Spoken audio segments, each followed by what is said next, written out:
¿Qué prioridades de búsqueda tenemos que tener en cuenta? Si hablamos de un edificio, hay que tener en cuenta lo siguiente. Mi primera prioridad de búsqueda va a ser obviamente el piso donde se está produciendo el incendio. Eso de todas maneras. Pero mi segunda prioridad, ¿cuál va a ser? Va a ser el segundo o el piso superior a este. Y mi última prioridad va a ser el último piso. ¿Por qué en ese orden? Porque en un incendio, dependiendo los edificios, cómo va a empezar a subir. Y la gente, si yo vivo en un tercer o cuarto piso y sé que en el segundo piso está habiendo un incendio, lo más probable por un tema de temor, ¿no? Y de ver el humo, no voy a querer bajar. Lo que voy a querer hacer es subir. Entonces es importante que si tienes el personal, si tienes la logística, puedes desarrollar varios equipos de búsqueda y rescate y lo colocas en pisos estratégicos. Un equipo va a estar en el incendio, el otro equipo va a estar en el piso superior para ver si es que encuentra gente y lo puede ayudar a evacuar. Y el otro equipo se va al último piso, ¿no? Para ver cuántas personas hay. De repente ahí todos los del tercero o cuarto piso se fueron al último. Entonces, para que tengas mapeada cuántas personas tienes atrapadas, hay que seguir siempre esas prioridades de búsqueda. Ahora, con respecto a la búsqueda, hay algo que tenemos que tener en cuenta, y es cómo me posiciono, o cuál es la posición de búsqueda más adecuada, digamos, para desarrollar. Acá vemos dos típicos casos. El de la izquierda, que es el de gateo, ¿no? Que la mayoría lo hace cuando ingresa a hacer un trabajo de búsqueda, y por el otro lado tenemos uno que se llama 3 puntos. ¿Cuáles son las características de los 3 puntos? Los 3 puntos tienen una característica muy particular a comparación del gateo. Y es que estás con la espalda recta, tienes la posibilidad de tener mirada al frente y tienes una pierna estirada. Hay que tener en cuenta, la búsqueda primaria es un proceso muy rápido. Obviamente, esta posición te va a permitir avanzar fácilmente. Te va a poder permitir modificar más rápido el movimiento. ¿Por qué? Porque como tienes la mirada al frente, puedes ver si es que la condición del fuego ha variado, ¿no? Y puedes cambiar automáticamente tu movimiento. Permite que el pie delantero sirva como una punta de prueba. ¿Por qué? Porque en una situación que no ves nada, esa pierna estirada te puede ser como una guía, a ver si tienes un obstáculo delante. Pero algo muy importante, también te permite ver si hay un desnivel. Si tú estás gateando, ¿no? Tienes todo el peso en la espalda de lepra, si hubiera un desnivel, tu mano, cuando lo estires, ¿qué va a hacer? Se va a ir a ese desnivel y obviamente tu cuerpo te va a ganar el peso y te va a hacer de frente de cara. No te va a dar la opción a recuperar. Mientras que en esos 3 puntos, ¿qué va a pasar? Si tú avanzas, lo que va a caer es tu pierna. Esa pierna tendida va a caer. Entonces tu cuerpo automáticamente, por inercia, ¿qué va a hacer? Se va a sentar sobre tu otra pierna. Entonces te da cierta seguridad. Eso es lo que hay que tener en cuenta, o esas son las consideraciones que nosotros encontramos de beneficioso a lo que es el trabajo de infraestructura. Ahora, otro inconveniente que tienes con el gateo es que el gateo, ¿no? Tu mirada es en todo momento hacia el piso. Si tú quisieras ver la condición del fuego, tienes que levantar la cabeza. Y al levantar la cabeza, ¿qué es lo que va a pasar? La mayoría de bomberos, no sé qué tipo de cascos usan ustedes, pero la mayoría de bomberos usan los cascos con cola, nosotros le llamamos acá cola de pato, ¿no? Como en los New York y todo eso. Entonces, si tú quieres levantar, esa cola de pato se va a golpear con tu cilindro. Entonces, no te va a permitir subir la cabeza. Es más, te puede lastimar la cervical. Entonces, tienes que tener cuidado. Entonces, te genera ese problema. Mientras que los 3 puntos estás con la espalda recta y la mirada al frente. Entonces, en todo momento puedes tener cierta visibilidad con respecto a la condición del cuerpo. Esas consideraciones son las que tenemos a favor de esta posición de... Ahora, otra cosa a tener en cuenta son la orientación de los ambientes. Y esas orientaciones de los ambientes nos basamos en la percepción de la información. ¿Cómo percibimos la información? Mediante nuestros 5 sentidos. La vista, el oído, el olfato, el gusto y el... Pero en un trabajo búsqueda de rescate, y más aún si es cero visibilidad, no vamos a tener vista, no vamos a tener olfato, no vamos a tener gusto. ¿Vamos a tener oído? Sí. ¿Vamos a tener tacto? Sí, pero tampoco en su porcentaje total. Yo no voy a tener ese 11% de porcentaje auditivo. Voy a tener menos. ¿Por qué? Porque mi oído, encima de mi oído, ¿qué va a estar? La capucha. El tacto, no voy a tener ese 1% de tacto. ¿Por qué? Porque voy a estar con guantes. Entonces, te limita, ¿no?, a nivel de percepción de la información esos sentidos. Pierdes algunos y en las otras no los tienes en su totalidad. Entonces, hay que tener bastante en cuenta eso. Otra cosa, en condiciones de poco o nula visibilidad, una forma de orientarnos también va a ser la corrección. Ahora, acá tenía una observación que me hicieron, porque nosotros tenemos este tipo de acoples, pero en algunos lugares tienen lo que es un poco más difícil de diferenciar hacia dónde voy si es que me cruzo con un acople. No sé qué tipo de acoples tienen allá, pero acá tenemos eso. Y acá, por ejemplo, ya sabemos que si yo encuentro el hembra, que es el acople que está al lado izquierdo, que es ese fijo más el otro que es movible, si yo voy hacia su otro extremo, me estoy yendo hacia el pitón. Allá usan los storm. Ahí es mucho más complicado. Justamente eso también, esa observación lo tuvimos con la gente de Bariloche. Porque ellos tenían store, y el store es como que no te deja ni una marca, o sea, no puedes visualizar. Listo. Ahí sí sería interesante ver cómo podríamos hacer para que todos puedan tener alguna forma de guiarse si es que se encuentran con estos acoples y ver cómo hago para salir y cómo hago si es que me quiero meter más al incendio. ¿Por qué les digo esto? En una emergencia que tuvimos acá en Lima, tuvimos un incendio en una cochera, pero era en sótano, era en el sótano 4. Entonces obviamente la gente entraba con miedo, no veíamos nada, todo el humo salía por el portón de la cochera, y uno de mis compañeros se pierde, ¿no? Y ahí el temor era de que, obviamente, cuando tú estás en una condición de visibilidad, hay temperatura, obviamente tu organismo empieza a respirar mucho más rápido, ¿no? Empiezas a hiperventilar, ¿no? Porque empiezas un poco a generarte cierta ansiedad. Entonces mi amigo se pierde y empieza a respirar ya un poco agitado. ¿Y qué es lo que llega a pasar? Que le empieza a sonar su alarma de baja presión. Entonces, como que ahí ya el temor era mayor, porque él sabía que tenía un corto tiempo aire dentro del cilindro antes de que se quede sin nada. No veía nada, había mucho humo, había temperatura.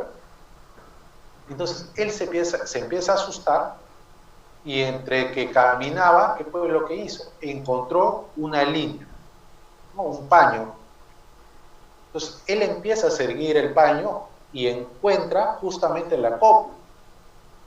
¿Cuál fue el error de él? Entre su desesperación por querer salir rápido, él encuentra el acople hembra, que es el que vemos en el lado izquierdo, y se va hacia su otro extremo.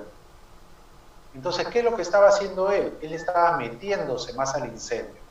Ese justamente es el acople hembra, y él empezó a irse hacia el pitón. O sea, se estaba metiendo más al incendio. Felizmente, otro grupo de compañeros estaban saliendo, ¿no? Estaban saliendo y estaban siguiendo la línea y justo se encuentran con él, ¿no? Y le dice, oye, ¿qué haces? Le dice, quiero salir, le dice, ¿no? Y como mis compañeros se percataron de que ya le estaba sonando la alarma, dijeron, te estás metiendo más al incendio, anda hacia el otro lado. Entonces ya empezaron a salir con él y lo guiaron hasta la salida. Entonces, felizmente tuvo esa suerte porque imagínense, si se metía más, probablemente se le acababa el aire y probablemente estuviéramos teniendo una desgracia dentro de nuestra compañía. Entonces hay que tener bastante cuidado con eso. Hemos hablado de algo muy importante, ¿no? Y en todo momento se lo comentaba, que era el plano neutral. El plano neutral es lo que nosotros llamamos el colchón de humo. Tienes una parte que no se ve y otra parte que sí se ve. Cuando el plano neutral llega hasta el piso, o sea, ya ocupó todo el ambiente donde tú estás buscando, no ves nada, nosotros trabajamos mucho el tema del plano mental. ¿Y qué es el plano mental? Al salir debemos elaborar un plano mental para que el siguiente equipo de búsqueda y rescate continúe avanzando y no pierda tiempo buscando en lugares en donde ya el otro equipo ha buscado. ¿Pero de qué se trata? Su mismo nombre lo dice, es un plano. ¿Qué es lo que hacemos nosotros? Dibujamos un plano, ¿no? Y lo que empezamos a hacer es, empezamos a bordear en ese plano el trayecto que hemos seguido, ¿no? Ahí vemos el plano, estoy ingresando y estoy haciendo mi búsqueda por el lado izquierdo.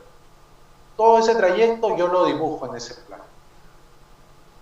¿Para qué? Para que el otro equipo, cuando ingrese, sepa la ruta que hemos seguido. Ahora, ¿cómo determino qué ruta sigo? Si voy para la derecha, si voy para la izquierda. ¿Qué lo determina? Lo determina el equipo de búsqueda y rescate. El equipo que va a ingresar lo determina. ¿Pero cómo? Antes de tú ingresar a hacer un trabajo de búsqueda, ¿qué es lo que debemos hacer? Debemos desarrollar un llamado y escucha. ¿Qué es un llamado y escucha? Tú te paras y antes de ingresar haces un llamado. Gritas, somos los bomberos, ¿hay alguien aquí? Si me escucha, grite o haga ruido. Eso es lo que tú haces. Entonces, ¿qué vas a hacer ahí después de ese llamado y escucha? Vas a tratar de escuchar a algo. De repente hay una persona, hace un sonido y eso te puede determinar por dónde ingresar. Si escuchaste el sonido por el lado izquierdo, ok, inicio mi búsqueda por el lado izquierdo. Si escuché el sonido por el lado derecho, inicio por el lado derecho. Pero José Carlos, ¿qué pasa si hago un llamado y escucha y nadie me responde? Ahí ya yo tomo la decisión. Si ingreso por la derecha o por la izquierda. Ya eso depende de mí. Pero en todo momento hay que dibujar ese plan para que el otro equipo sepa cuáles son las divisiones internas que tiene esa vivienda y hasta dónde has llegado, ¿no? De repente has buscado una habitación, le pongo a esa habitación una X. ¿Qué quiere decir eso? Que ya esa habitación ha sido buscada. Entonces no es necesario que yo ingrese. Sigo de frente nomás. ¿Qué técnicas de búsqueda existen? Existen varias. Las técnicas de búsqueda, más que todo, se definen como la forma de revisar y rastrear la habitación, ¿no? Como ven en la imagen, con las manos, empiezas a hacer como un barrido, una limpieza, para ver qué es lo que hay dentro, ¿no? En algunos casos, lo puedes trabajar no solamente a nivel del piso, sino también las paredes. ¿Por qué es importante también revisar las paredes? Porque a veces tú te enfocas en el piso y no te percatas que tienes una puerta cerca. Y eso les comento una experiencia. En un curso había una habitación donde habíamos escondido a una víctima y el equipo búsqueda empezó a buscar, pero se enfocó más en el barrido a nivel del piso y en ningún momento se percataron de la pared. No se habían percatado que en ese trayecto que ellos seguían había una puerta. Y se siguieron de frente. Y ahí nomás tenían una víctima. Entonces es importante tanto el piso como la pared siempre hacer una búsqueda. Ahora, esta es la manera de, digamos, revisar o rastrear un lugar. Pero existen unos patrones que tenemos que tener en cuenta para desarrollar la búsqueda, ¿no? ¿Y cuáles son esos patrones? Son 4 patrones los que vamos a ver ahora. El que ven ahí se llama el de eje inamovible. ¿Qué dice este patrón? Que el rescatista ingresa y siempre va a tener un punto fijo de dónde guiarse. Por ejemplo, el rescatista está ingresando por el lado izquierdo y bordea todo el ambiente, ¿no? Empieza a bordear todo, guiándose en todo momento en la pared.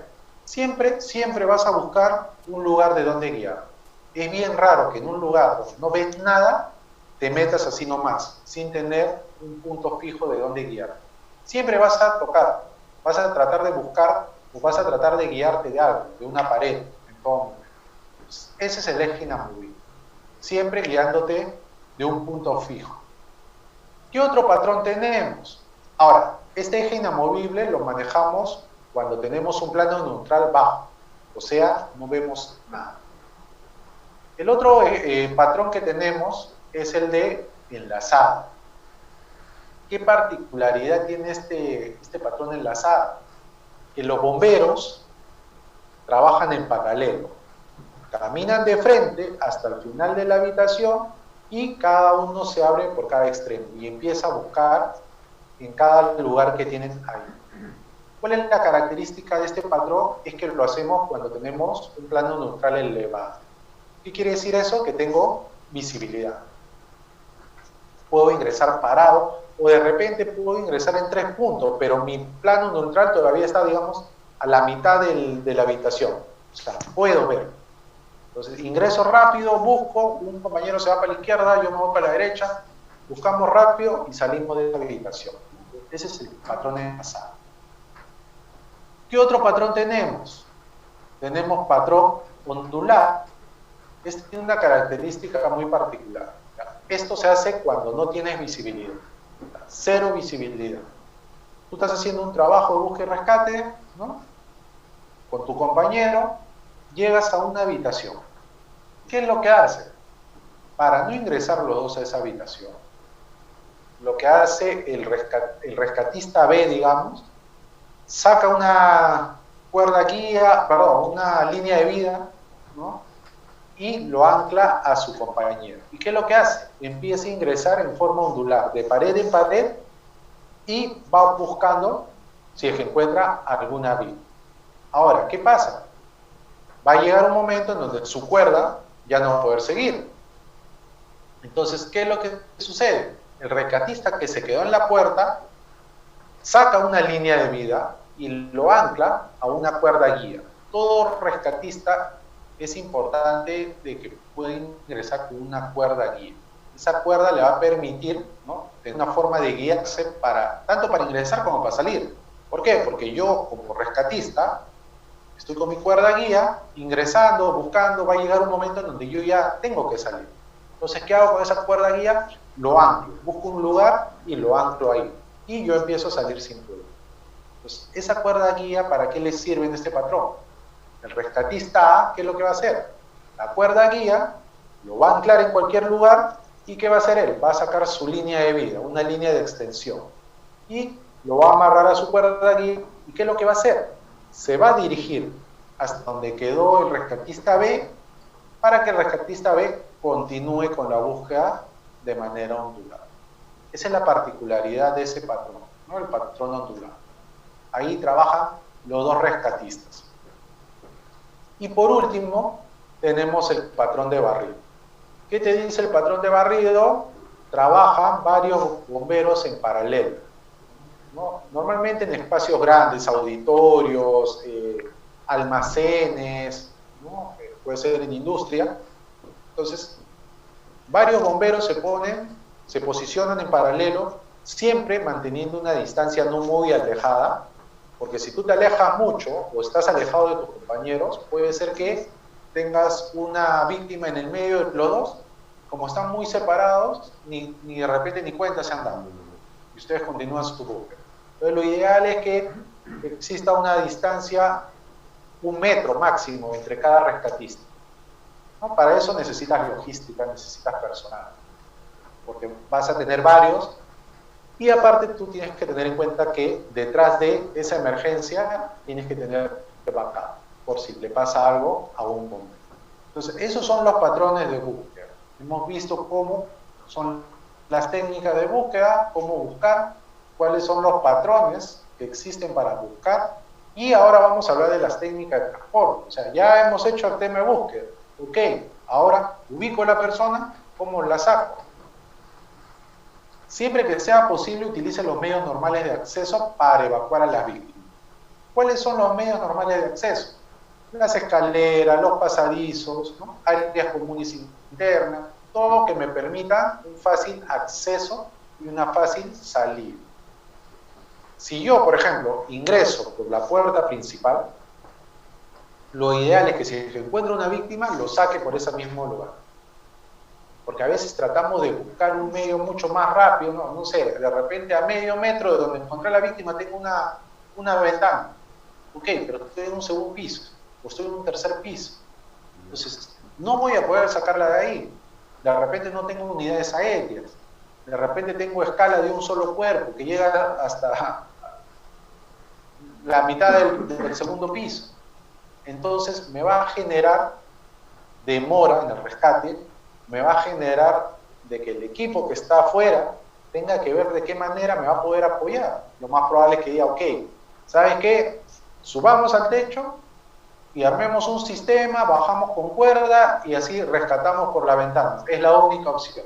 Entonces, estás demorando la maniobra, estás utilizando más recursos, mejor es utilizar los medios normales de acceso, tanto para ingresar como para salir. ¿Qué técnicas existen? Transporte en brazo, la que ven ahí, ¿no? Que es como cargar a un niño. Esto lo hacemos cuando tenemos un plano neutral elevado. Cuando tenemos un plano neutral elevado, utilizamos esta técnica. ¿Qué otra técnica tenemos? Tenemos la de transporte de arrastre inclinado. Acá trabaja un solo rescatista, al igual que la anterior. Plano neutral elevado también, puede ingresar parado. Un rescatista, ¿qué es lo que hace? Levanta a la víctima a la altura del torso y lo empieza a evacuar. Pero tú me puedes decir, José Carlos, pero en una búsqueda de rescate siempre tiene que haber dos. Sí, siempre tiene que haber dos. Pero de repente, un efectivo es el que lo carga y el otro es el que le va indicando la ruta de salida, ¿no? O lo va a ayudar. ¿Qué otra técnica tenemos? Tenemos la de arrastre a nivel del piso. ¿Cuál es la característica de esta técnica? Es que plano neutral bajo, no ves nada y tienes a los dos rescatistas, ¿no? Que van arrastrando a la persona al ras del piso, ¿no? Esa es la técnica de arrastre a nivel del piso. Y por última tenemos la de transporte de levantamiento por extremidad. Es como de arrastre inclinado, con la única diferencia que al momento que el bombero levanta el torso, el otro compañero levanta las piernas, con un solo brazo. ¿Por qué? Lo ideal es que la otra mano quede libre para poder mover si es que en el trayecto tienes algún obstáculo o de repente alguna puerta que abrir, tienes esa mano libre. Entonces, esas son las técnicas de transporte de víctimas, ¿no? ¿Por qué? Porque hay que tener en cuenta que de una u otra manera hay que sacar a esa persona. Ahora, estas no son las únicas, van a encontrar muchísimas más. La idea es que ustedes adecúen uno que puedan trabajarlo sin ningún problema. Si de repente esta técnica de transporte se les hace complicado, ok, hacemos otra. Por ejemplo, hay gente que usa la cinta tubular o cinta webbing para hacer rescate. Lo puedes usar. Si sabes utilizarlo, lo utilizas. No hay ningún problema. La idea es que cada uno adapte una forma de rescate que se acomode a su condición. Porque yo de repente te digo, oye, ¿sabes qué? Háganla de transporte por levantamiento. De repente mi condición física no me lo permite. De repente no tengo tanta fuerza para cargar a algo, ¿no? Entonces, hay que buscar uno que se adecue a mi condición física. Algo muy importante que tenemos que tener en cuenta, ¿no? Y se los dije al comienzo. Cuanto más nos apartemos de utilizar los medios de salida, más lentos serán los esfuerzos de rescate y mayores serán los recursos necesarios para hacer la acción. Eso grabemos. Mientras más nos apartemos, más lentos van a ser nuestros esfuerzos de rescate. Y definitivamente vamos a utilizar mayores recursos. Y hay dos palabritas muy importantes que de repente algunos lo han pensado. José Carlos, si yo hago rescate, ¿puedo también hacer extinción? ¿No? Porque me acabas de decir de que no podemos ir apagando el incendio porque vamos a generar vapores y puedo matar a la vida. Entonces, rescate versus extinción. Se debe considerar tales principios como reglas que se pueden romper, Ok, con esto te digo, se puede romper, sí, solo bajo las circunstancias más inusuales. Cuando realmente necesites utilizar esa agua, puedes hacerlo. Y no como una mera guía de acción. No como que voy ingresando, ya voy a ir a pagar. No. A menos que la situación varíe en el incendio, puedo utilizar mi línea. Pero no porque quiero utilizarlo por utilizarlo. El principio más básico de los bomberos es que la vida humana toma el primer lugar de importancia frente a cualquier otra preocupación. Y esto lo vamos a transformar en un ejemplo, ya para ir terminando. Y es esta. Esfuerzos de búsqueda y rescate implementadas simultáneamente con de extinción. Una vivienda, se inicia un incendio en la cochera, ¿no? Entonces, ¿qué es lo que ves ahí? Ves a un bombero tratando de confinar el incendio, ¿no? Ahí está con una línea echando agua, media neblina más o menos, ¿no? Tratando de que de repente el humo no pase a las habitaciones mientras los demás compañeros están haciendo un trabajo de búsqueda y rescate en el lugar. Ahora, hay que tener bastante cuidado porque ahora los vehículos, no sé cómo son allá, pero acá, por ejemplo, los vehículos los convierten a gas, ¿no? Entonces en la maletera tienen ahí un balón de gas enorme. Entonces hay que tener bastante cuidado con eso, de que de repente el carro no esté mucho tiempo expuesto a altas temperaturas, porque puede generar una defragación. Entonces, ¿se puede hacer? Sí, en casos inusuales como este. No por querer apagarlo. A eso hay que tenerlo en cuenta. Y bueno, esa es un poco esta primera parte del seminario. Como les comenté, es más que todo conceptos que tenemos que tenerlos muy, muy en claro. Son conceptos que probablemente muchos de ustedes ya lo conocen, ¿no? Y ha sido una forma de refrescar, pero es importante definitivamente saberlo.